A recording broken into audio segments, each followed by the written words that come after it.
Welcome back. If you go to your favorite search engine and you look for book digitization, you'll see that there are sites that will allow you to digitize books that you cannot get in PDF format and that would violate the terms of service or you remake a Kindle book. The services that you will see in this video have not been vetted.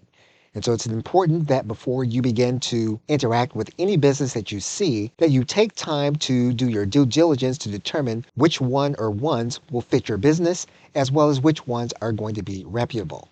So as an example, you'll see the pricing for a specific book or set of books. What you'll want to be aware of with most of these services is that they go through a destructive process. That means that when you send the book, that you will not receive that book back, and that's for copyright purposes.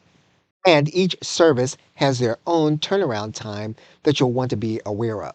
So what these services will produce for you is a scannable PDF of the physical copy of a book that you cannot get digitized otherwise.